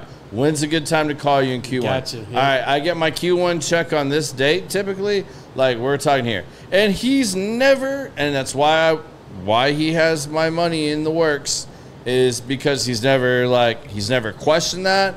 He's never been a dick about it. He's never, you've always been supportive. You're like, all right, cool.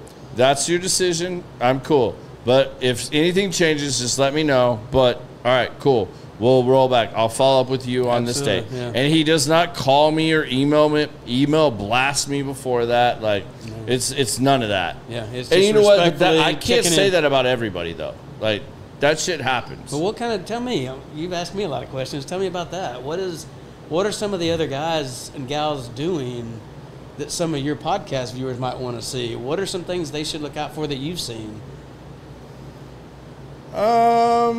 Man, that's a really good question. Some of the people that I happen to know are just in different arenas, I think would be the best way to say it. Okay.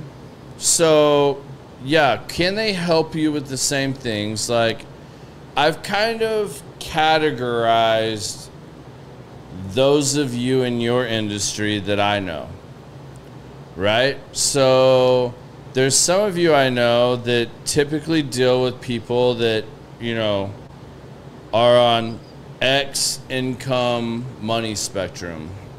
And then there's those here, and then there's those here. You float between all. That's why my day-to-day is with you. That is plain and simple. That's why my day-to-day is with you. Because you float all the categories.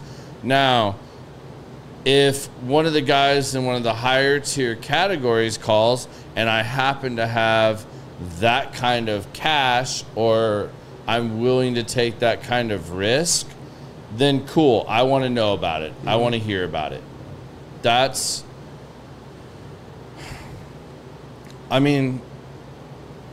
kind of becomes the battle within itself, though, too, because it's like, I have that, but, like, do I want to put all that in there?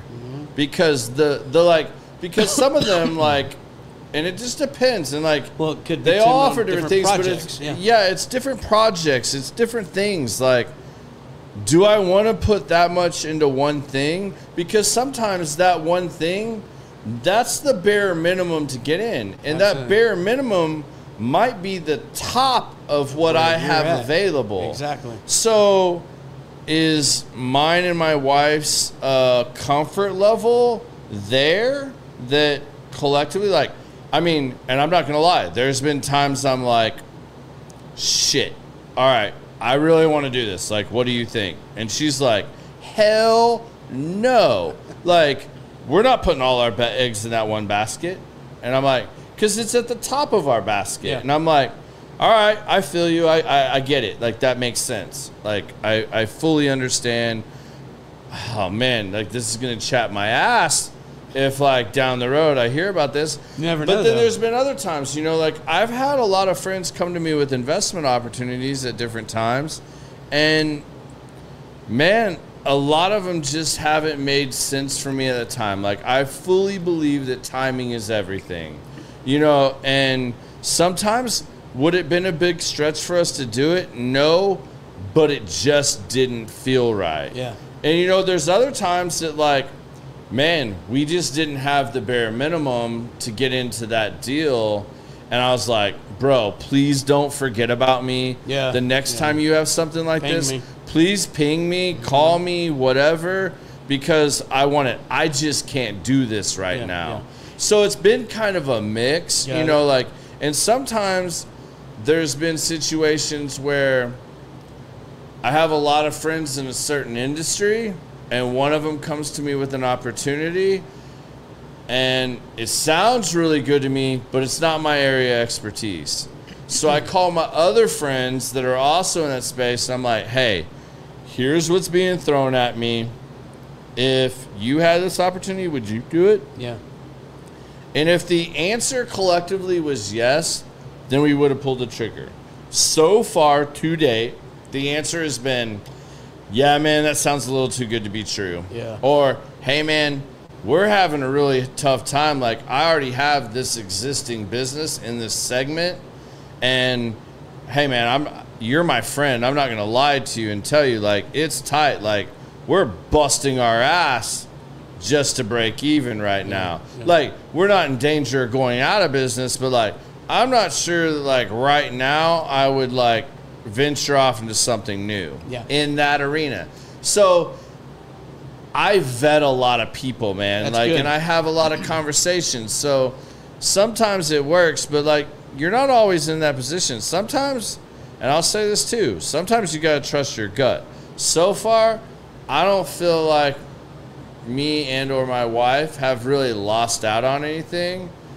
I think when it hits, it'll hit, and it'll be like good things, you know, like, because I know enough people and I talk to enough people that, like, things come about and there's opportunities. You know, it's like we have a lot of different things we're invested in, whether it's this podcast, the upcoming podcast.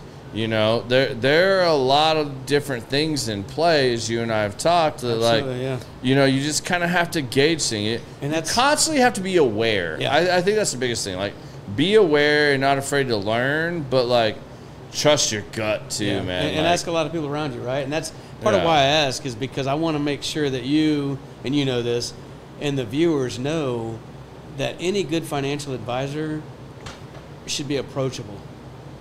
Yeah. Is that you need to be able to bring those scenarios to whoever your main guy is and say, hey, there's an opportunity, what do you think? And you talk through it. And there have been a lot of those situations, and that's what I do with my clients. Yeah. I'm not the end all, right? I can help you with all of the stuff, but if there's an opportunity or a project that you're going to have an opportunity on, why not?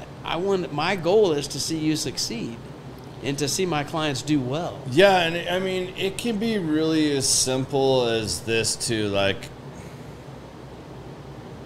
you know, if you talk about the life insurance thing, and I don't even know that I've had this conversation with you.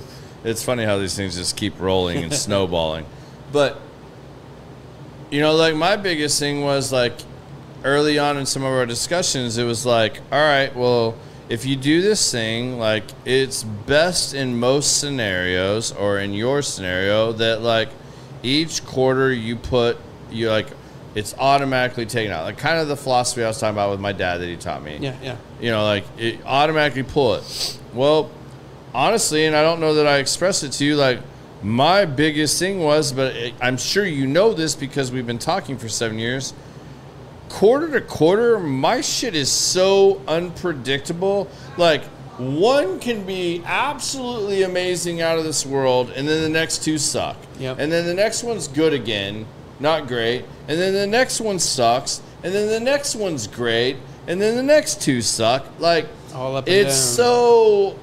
it's so volatile that, like, that part is, but me having a better grasp under my, like, overall budget and financial stuff now, and kind of knowing a little bit more, that's changing and getting better.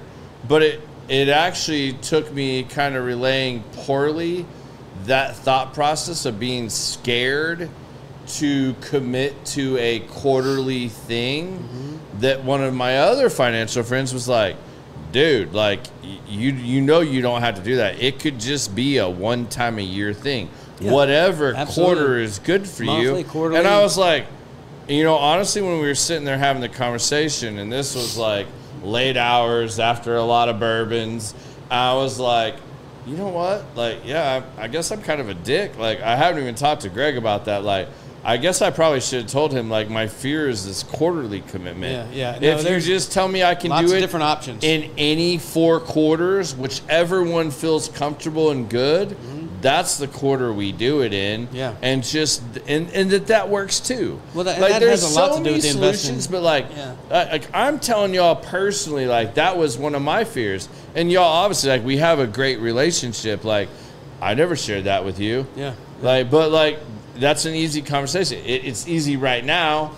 At the time, I was like, fuck, I don't want to call and tell Greg, like, I'm just not being as good as I should be, and that, like, this quarter was sucked, and, you know, like, yeah, I could still do it, but then I'm going to feel strapped, and I'm going to feel that tension. But, like, we've overcome so many of those things and, like, just built that up over the years that, like, it just gets easier and easier to, like, do have that. those conversations. Like, I just hope that, like, each person that's, like, taking something from this, you find somebody that can advise you and do that, like, that you can have that kind of flow in conversation. Yeah, with. you have to be open for the conversation, right? You have to be able to communicate, talk to each other, feel comfortable with that. But you also feel like it's a weakness. Like, I don't want to be like, because, I mean, let's be honest too. Like, this is the other thing that, like, gets in the back of people's heads is, dude, my financials are an open book to you. Like, you know more about me and my wife financially than anybody in the world.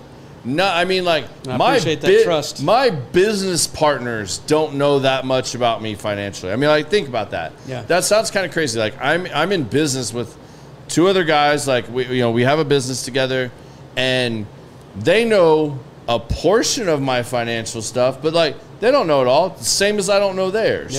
Yeah. But, like, you know more than any other person. You know more than my mom knows about my financials. And that's what we have to know to help you build, right? Yeah, but I mean, like, it goes hand in hand. Trust. But that is scary in the same note that, like, it is, you know, and you have to build that trust because it's scary. Because if you were just somebody that was, like, trying to make money and do your business well. It took years to get here, right? Which, it also, like, that also happens in your industry, and that's the unfortunate side of it. Yeah. But, like, I mean, I don't discourage you guys from, like, you know, starting small, like he said earlier, and building a relationship and trust with somebody. Because, like, bottom line is you have to do it. Could you get burnt somewhere? Could something lose you money? Could something, like... Yeah, those are all risk factors. Yeah. You want to mitigate as many of those as you can. And that's why we've been talking for 7 years. We've actually only been doing transactions for about 2.5, 3. Yeah, absolutely right. But you're right. I mean, it comes down to the trust. It comes down to the patience. It comes down to what your goals are. And we have to know all of that. Yeah. And without knowing it all, we can't advise and do what you're asking us to do. But it's a comfort factor for sure. So and nobody other than my wife Yeah. knows more of my personal goals than the guy sitting to my right now. Yeah. Like, period. End of day, end of story. And it's a matter of earning it too, right? I hope, and obviously absolutely, man. You have to earn that. Yeah, I mean, it's a process. To be able to earn that and to go through the processes and the motions and everything to get to that point. It doesn't happen overnight. And that's what I'll tell everyone. None of this happens overnight. It's a relationship. You work on it. You build on it. Things take time. And that's part of my upfront contract when I talk to people is if you're looking for a transaction, just need to say, I'm probably not your guy unless you've got some kind of an emergency. I want to start the relationship. And every single one of my clients that you can talk to date will tell you that I've told them that. It's just about getting started, talking through it, and let's see what we can do to help out. No promises, no guarantees. Let's have some communications, no guarantees on it.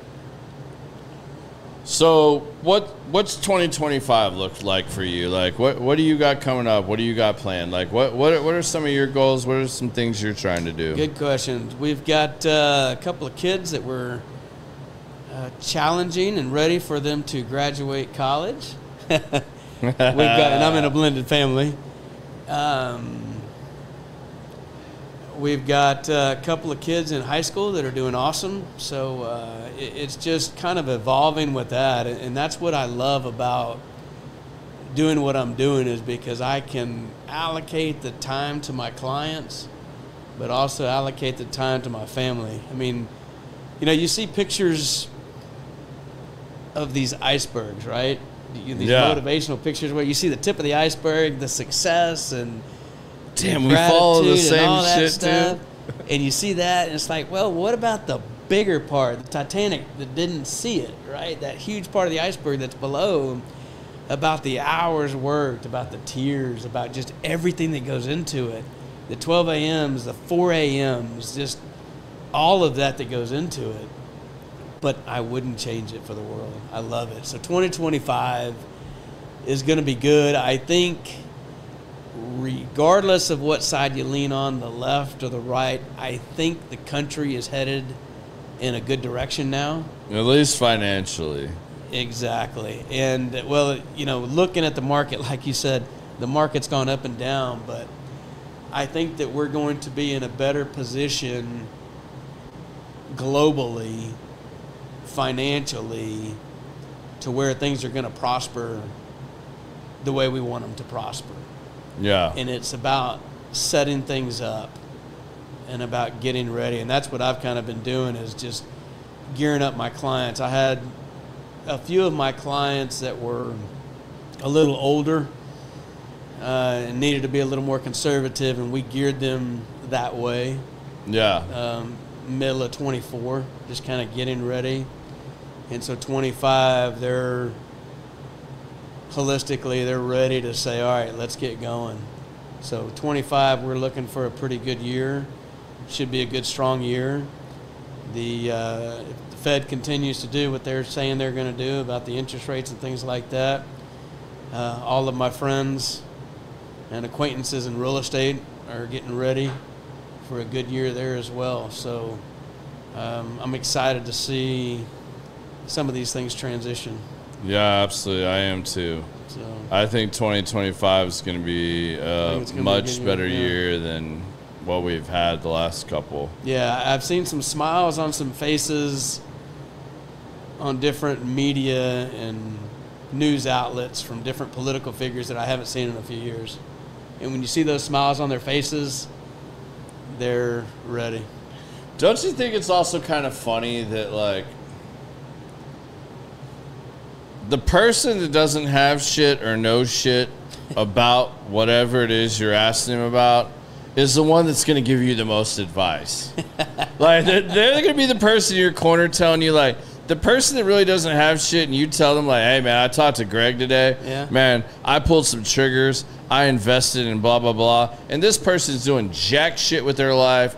Jack shit they know about financial investing. Yeah. But they're going to give you a 200% review about your decision you just made, and they absolutely know nothing about it. Yeah. How do you deal with, like, outside factors like that? And is that common in your world too, of, like, constantly seeing that kind of stuff, or other advisors that do that kind of stuff? Some of that excites me, but some of it humbles me too, right? I mean, you see things, and there have been a few situations where we've talked and gone through, and it doesn't happen overnight, or in one day, but just through the process, it's like, all right, and I have to question myself too, right? I have to look in the mirror and say, all right, did I do the right thing for this client? And time will tell, but most of the time it's yes. But it's funny because, some of the people that you're expecting certain things from, doesn't happen. Sometimes things that you're like, I'm ready to close the file, literally, figuratively, they're like, I'm ready. I'm like, well, I'm not ready. Hold on. I got to readjust some things. I didn't think this was That's what happened down. 3 years ago when I called him. Was like, I'm pulling triggers. He's like, Shit, I wrote you up. I thought we were just drinking bourbon and smoking cigars but together. You're educating me on all this bourbon. But, yeah, so it's just, it can be challenging at times, but so rewarding. And it's fun to see people reach their goals. And when you have those reviews, or when you talk to the 80-year-old who has given you everything, and you can say, hey, you're in good shape, it's awesome. All right, so before I forget and we keep going down this rabbit hole, you guys always ask, what are we smoking, what we're drinking? We're both drinking Old Fashions. Earlier, I was smoking. Brandon, you're going to have to help me with this. What's the little, like, almost firecracker Nelson Alfonso? Was it the Alfonso? Yeah, the blue and white label. The wrapper's right there. Upper. Yeah, I think so. Oh. That might be it. Oh, What? that is the Alfonso #1. Yeah, so Alfonso #1. That's what I was smoking on. That was a short little one. This one always blows my mind because when you start with this, it's literally like, I don't know, 3.5 inches long. I mean, it's small. That's what's left of it. I mean, that smokes for an hour and a half, and I smoke cigars pretty quickly. Not like Elliot speed, but like I smoke pretty quickly. It amazes me how long that little ass cigar smokes, and it's absolutely phenomenal. What I'm smoking now, I mean, you guys should know, this has to be in my top 3 of all time, and I'm so sad that it's never gonna happen again, probably. Like the Panda Domino, you know, Luciano and Pando, that short-lived collaboration. It's still one of my favorite cigars. I cherish these. That's why I give them to special guests and special people in my lives. Like last time they got 3 boxes, I made sure I was the first person to buy a box. I almost went Elliot on everybody and just bought all 3 boxes, but I didn't want to be called Elliot, so You're watching your budget. Yeah, I was. Yeah, that's exactly what I was doing, Greg. I called Greg, and Greg goes, "You should only buy 1 box, not 3, Garrett. Like you have plans." And Brandon's over there going, "Fuck, Greg! Like that would have made our quarter." No, he's got to think about it. He's got to think about me every once in a while. So, man, you know what I think's really funny? No. You know what time it is? You know what I was gonna say. Thank you for having me. And I was so nervous about this whole thing. Absolutely. First podcast ever. Congratulations to you all and me. This went by so fast. And I was going to say, I didn't even think about the damn cigar because I was so involved in our conversation having fun with this. That's all right. You have an amazing cigar to take home with you and enjoy. Or next time we sit down with bourbon. I hope that everyone watching now and in the future have gotten something, a little nugget out of this. And that's what I tell everyone. Every time I go to a meeting or a training session or sit down with a client or prospect, I get a nugget. I get something. Yeah. And you learn and you build from that. So hopefully we've been able to provide that. But thank you, because I know there have been a lot of people in this chair. Yeah, absolutely, man. I feel like honored. It's like, oh, this is cool. Dude, it's great to finally get to do this with you. And I mean, I'll say this too. I mean, like, even if you guys don't want his financial advice, just connect with him and network with him. Yeah. Literally the first year that we knew each other, you hold like monthly, sometimes every other month, sometimes quarterly, but like you're always doing shit and you're always inviting me to network and do shit. Well, and he's introduced me to so many amazing people. Like the interior designer that I used on my personal house, and trust me, I know a lot of interior designers in my business. The one I ended up choosing to help me on my house was somebody I met at one of his networking events. Good question. Let me take a step back, though. I think the important thing, too, here to realize is whoever you work with, make sure they bring value. And that's one of the things that I said. How can I add value to you? Yeah. Not just through this, but it's introductions. Because I think it's important. I don't like asking for referrals or who do you know and the blah, blah, blah without me bringing something to the table, right? I want to bring people that you can meet. Absolutely. And people that you can utilize. It's a two-way street. So I think that's important to be said. And he does that above and beyond without even being asked. Like literally the 6 times we got together outside of our one-on-one lunch. The first 6 times I was around this man was him going, hey man, I'm throwing this networking lunch thing.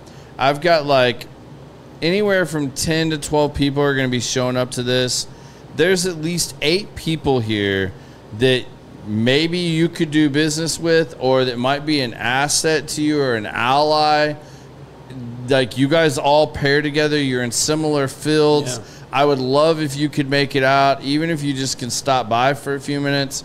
Like, and if you can't, there's still 2 or 3 that I know for sure I need to get your information in front of. Yeah, no. And you did that, yeah. I mean, literally for the first 3 years straight. I mean, like, granted, we met and talked a lot in between, but, like, that's huge, man. Like, yeah. And if more people in sales in general introductions looked at how can I introduce you to somebody, how can I help you more, how can I add value to you.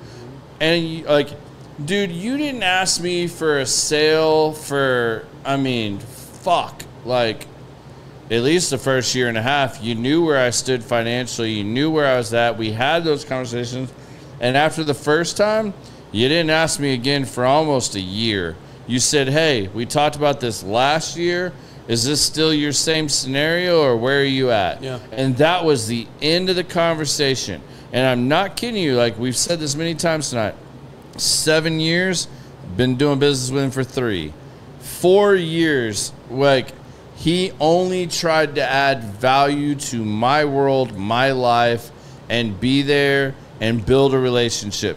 So many of you want a mentor, or you want to be in a room that makes you uncomfortable. You won't even start a conversation. But even when you start a conversation, you're so worried about what you have to sell or what you're pitching that you forget to just be a human being and build a relationship and make a friend. Yeah. And that kills 90% of you in sales, because you're only really, when it gets down to the core, you're more concerned about you than providing value or adding value to someone else's life. Like, you know, Brandon and I have talked about this many times. You can participate without providing any value, or you can provide a lot of value, and man, it just shows through and through. Like, there are people that will take the bare minimum actions that you ask them to take, but then there's those other people that walk in that really embody and envision like the same things, the same discipline, the same beliefs, and it just shows. You can smell a mile away the person that walks in the room that just wants something from you. Yeah. Like, and that sucks. And that's probably the hardest thing for someone in a financial advisory role, because of all the sensitive information and the emotions and everything attached to it. And it's people's livelihoods, people's money. You can't get much more personal than that. Absolutely. Yeah, you're right. You're right. So, but I think this is super funny because we've got like technically 5 minutes left. We had like code signals for Greg because he was so worried that he wouldn't even make it an hour, and he was all nervous. And I was like, bro, we're going to talk. And I told him, I was like, yeah, sometimes we only go for an hour and a half trying to lighten the load. Brandon tried to get me to lie to him. I couldn't do that good. So Brandon's like, next time, just let me handle that. You know, like, I mean, but like, you did it, man. Yeah, like, this has been a killer show. Yeah, like, absolutely. I think great content. Good. Yeah. And I appreciate that. Thank you. I guess, will you post my information, I guess? I don't know how this stuff works, but yeah. Phone number, nobody has a pen or paper anymore, but 214-395-6862. That's my cell. That's what I use for 20 plus years with the people I work with. All right. So when I repost this weekend, make sure the email's on there. I will put your email, your phone number on the post. I will tag him on Facebook. I mean, you guys saw the post for this show. He's tagged on there. Happy to have a conversation or whatever. Sarah wanted to let you know, P.S. I'm about to DoorDash dinner. What are we having? Yeah, what are we having, babe? Like, make sure we're taken care of. That's hilarious. Just make sure it's where we can trace it. Yeah. Not on PayPal, babe. Make sure it's to the checking account. It's got to be connected. Yeah. I don't want to be blamed for PayPal shit. Yeah. That's good stuff. All right, man. Well, we end every show with two things. So, my first one for you. If you got to leave your children with one piece of advice, what's that piece of advice you're leaving them with? Goodness. It's a loaded question. Are you want it from a parent or from a financial advisor? That's your choice. Yeah, I knew you'd say that. I'm buying time. Or you can do both if you're feeling Yeah, I really hear ya. on top of your game. Be happy. Do what you got to do. All right. Protect yourself. And if you don't know how to do that, you can call our mutual friend Jara, who I'm going to try to get booked on here for next very year. true. Because hey, Jara, if you're seeing she's this. one of my favorite females to follow on social media. I'm a little sad that she's engaged right now because her dating posts were some of the most epic, hilarious shit I've ever read in my life. Like, I mean, we've talked about this at lunch, but like for any of you that do not follow Jara, man, go back in her history and just read some of those posts when like married men would be trying to go on a date with Jara. Oh gosh, yeah. Big mistake. She will. Big mistake. She will. She will real, annihilate you, and she will tell you how it is, and that's what we love about her. She is awesome. It's solid shit. Yeah, absolutely. All right. What's the other question? Yeah. The last one, man. This is your Do I need to free for buckle all. up? No, it's your free for all. So it's common sense, man. Have I made 2 hours, or where are we? You have 2 minutes to go, bro. Wow, I'm proud of myself. I'm proud of you, Greg. 7 years to get 2 hours out of him, and he did it. He didn't think he could do 30 minutes. Absolutely. And he sat down. And you didn't have to do your code. Now you got me turning red. Yeah, that's all right. I'm good. All right, so maybe there's something I asked you that we didn't get to dive deep enough on. Maybe there's something that you wished I'd asked you another question about, or just something you want to share with the audience, man. Like, this is literally Greg's 2 cents. It can literally be about anything, but Absolutely. your I mic. think we covered everything well, and I appreciate the format. I really do. I think it's huge, and I think that your audience has had an opportunity to understand how things work from a financial perspective, their financial home, etc. You opening up is huge, because when they see that, they're going to realize not a lot of people do that. So I think my biggest thing is, don't be, and I'll look at the camera, don't be scared. Don't be nervous. If you have questions, if you have something that's bothering you that you don't know the answers to, you're concerned about something, ask. Ask me, ask someone, find somebody that you can lean on, because there are a lot of things out there that could go sideways or that could happen. And if you're not prepared, it might not be huge on you, but the impact to the family or to those that you could be leaving behind could be a huge burden. So just think about that, because a lot of times, and just kind of in closing, when I sit down with families, especially couples, and I start talking about this stuff, especially on the life insurance piece, and we didn't talk a whole lot about that, and that's fine. Yeah. But I'll ask people, and I'll look, and I've done this with you two, is I'll look to the opposing spouse and ask, what happens if this person doesn't come home? You know, I'm not asking that person because they're not here anymore. It doesn't matter. But what about the ones you leave behind? So that could be life insurance, financials, just anything. But just don't be scared to open up and ask questions. No, absolutely, man. Like, thank you. I really appreciate this, man, because it's a lot for you too. I mean, you're diving into sensitive topics. I mean, I know this is what you do for a living, and I know this is a harder podcast to have because it is so personal. Yeah. And there's things you can talk about and there's things you can't, because really at the end of the day, it's very individualized. And, you know, there's a lot of laws. It's like, you know, I couldn't have a doctor on here and, you know, sit here and really like hash through it to a certain degree because there's HIPAA laws and shit like that. Yeah.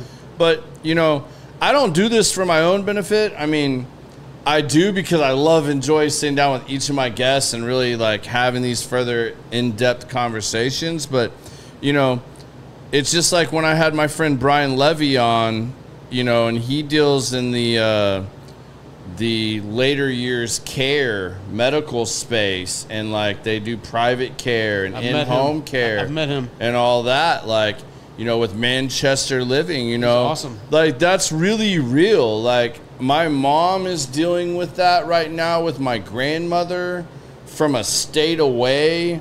My aunt is dealing with that with my other grandmother, my Nana, in Ohio. Yeah. And, you know, fortunately, she's there in the house with her. Like, that. These are all different scenarios, but you get to, a lot of people don't prepare and think about these things until they're having to deal with it. It's too late. And, you know, like, that's a big thing, man. Like, what are you going to do when your mom and dad can't take care of themselves anymore? God forbid they have to deal with something like dementia or Alzheimer's or something like that. Yeah. Are you prepared for that burden? Like, do you know what that's really going to take?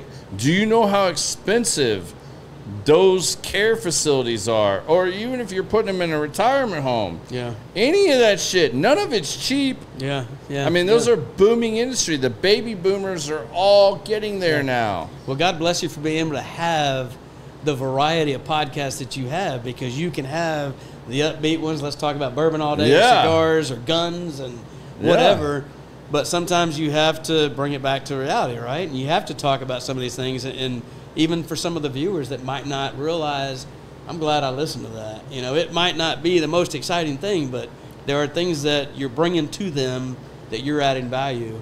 I mean, that's what we try to do each week, man. Like, whether it's from business to hobbies to personal interest to, man, just being better at executing in some part of your life. But, man, thank you again, man. It's been great sitting down with you.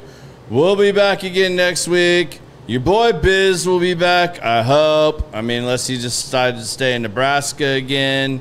I doubt it. It's getting really fucking cold there. And hell, it's probably snowing there right now. I don't know.